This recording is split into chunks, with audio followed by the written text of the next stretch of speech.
నమస్తే, welcome to iDream. నేను మీ Madhuri. Noro virus ఇప్పుడు హైదరాబాద్లో వణికిస్తున్న ఒక వ్యాధి. మరి ఈ వ్యాధిని ఎలా అరికట్టాలి, ఎందుకు వస్తుంది, వచ్చిన తర్వాత తీసుకోవాల్సిన జాగ్రత్తలు ఏంటి, ఇది రాకుండా తీసుకోవాల్సిన జాగ్రత్తలు ఏంటి, డీటెయిల్గా చెప్పడానికి మనతో పాటు ఉన్నారు doctor Rajarao, professor in general medicine. తనని అడిగి డీటెయిల్గా తెలుసుకుందాం. Hello sir.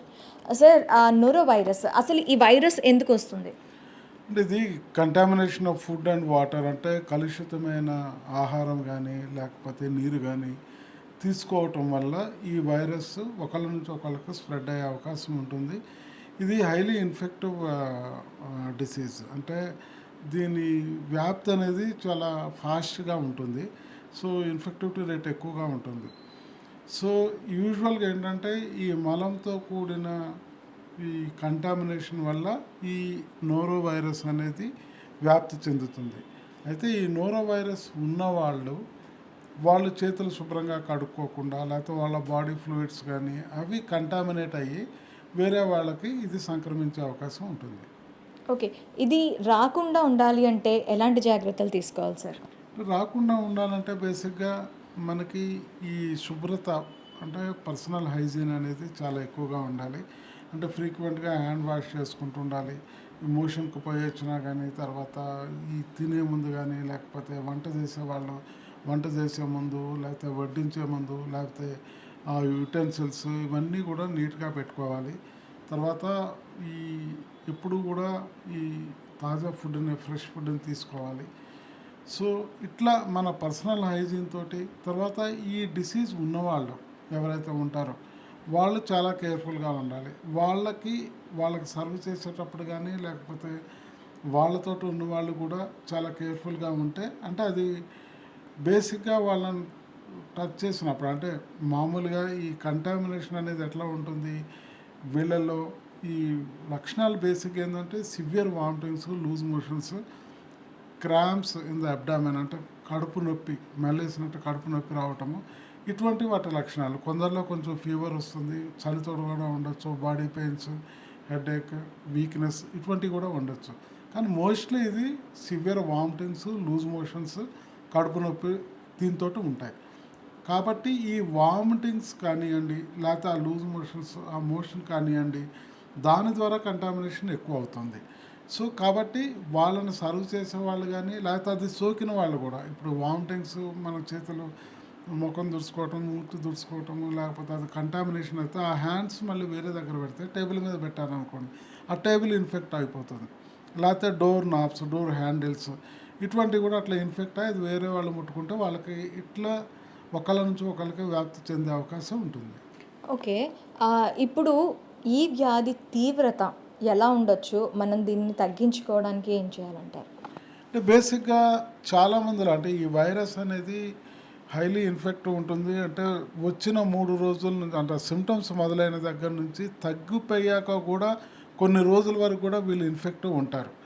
సో వీళ్ళలో ఈ లూజ్ మోషన్స్ ఉండటం వల్ల, ఈ వామిటింగ్స్, లూజ్ మోషన్స్ ఉండటం వల్ల సివియర్ డిహైడ్రేషన్ ఉండే అవకాశం ఉంటుంది.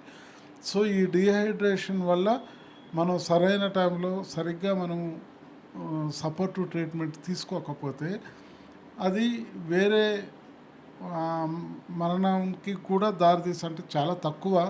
కానీ ఇప్పుడు మనకి వేరే ఆర్గన్స్, కిడ్నీలు ఫెయిల్ కావటం కానివ్వండి, ఇటువంటివి జరిగే అవకాశం ఉంటుంది. కాబట్టి ఈ వ్యాధి సోకిన వాళ్ళు దీనికి సపరేట్గా ట్రీట్మెంట్ అంటూ ఏమీ ఉండవు. యాంటీబయాటిక్స్ ఇవ్వకూడదు. తర్వాత ఎందుకంటే ఇది వైరస్కు సంబంధించిన కాబట్టి, వైరల్ డిసీజ్ కాబట్టి యాంటీబయాటిక్స్ రోల్ ఉండదు. దీనికంటూ స్పెసిఫిక్ ట్రీట్మెంట్ లేదు. దీన్ని ప్రివెంట్ చేయడానికి వ్యాక్సిన్ కూడా లేదు. కాబట్టి వచ్చిన వాళ్ళు హైడ్రేషన్, అంటే నీళ్ళు ఎక్కువగా తాగాలి. ఇంట్లో మనం ఉన్నప్పుడు ఈ మామూలుగా మజ్జిగలో ఉప్పు వేసుకొని తాగటం కానివ్వండి, లేకపోతే ఈ కోకోనట్ వాటర్ కానివ్వండి, లేకపోతే అన్నం గంజి కానీ, సాబుదానా గంజి కానీ, ఇట్లా లిక్విడ్ డైట్ని ఎక్కువ ప్రిఫర్ చేయాలి. ఇంకా కొంచెం ఎక్కువ మోతాదులో అవుతుంటే ఓరల్ రీహైడ్రేషన్ సాల్ట్ ఉంటుంది. ఆ సాల్ట్ ఒక ప్యాకెట్ని 1 లీటర్ కాచి చల్లార్చిన నీళ్ళల్లో వేసుకొని తాగాలి. మొత్తానికైతే డీహైడ్రేషన్ లేకుండా చూడాలి. సివియర్ వామిటింగ్స్ ఉంటాయి, లూజ్ మోషన్స్ ఉంటాయి, ఒక్కొక్కసారి ఇంటేక్ సరిగ్గా లేని పక్షంలో.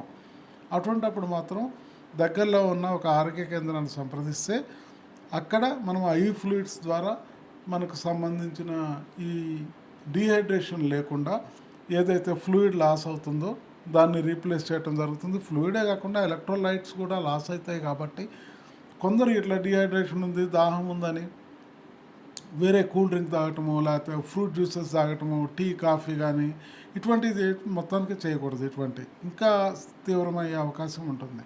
కాబట్టి ఇటువంటి సిచ్యువేషన్లో కాఫీలు కానీ, టీలు కానీ, లేకపోతే ఆల్కహాల్ బెవరేజెస్ కానివ్వండి, లేకపోతే ఫ్రూట్ జ్యూసెస్లో కూడా, ఎందుకంటే ఆ ఫ్రూట్ జ్యూసెస్లో కొన్నిట్లో షుగర్ వేసి, అంటే ఏమన్నా ఈ ఎనర్జీ డ్రింక్స్ ఇటువంటివి ఉంటాయి కదా, వీటన్నిటిలో ఏముంటుందంటే షుగర్ కంటెంట్ ఎక్కువ ఉంటుంది. షుగర్ కంటెంట్ ఉన్నప్పుడు ఏమవుతుందంటే సెల్యులార్ డిహైడ్రేషన్ అంటాం. అంటే బాడీలో ఉన్న సెల్స్లో కూడా డిహైడ్రేట్ అయిపోయి ఇంకో కొంచెం ప్రమాదం కలిగజేసే అవకాశం ఉంటుంది. కాబట్టి మనం కోకోనట్ వాటర్ తీసుకోవచ్చు, ఓరల్ రీహైడ్రేషన్ సాల్ట్ తీసుకోవచ్చు, ఇట్లా తీసుకోవాలి. కానీ ఈ కూల్ డ్రింక్స్ని ఇట్లా డిహైడ్రేషన్ కోసం మనం వాడటం కరెక్ట్ కాదు.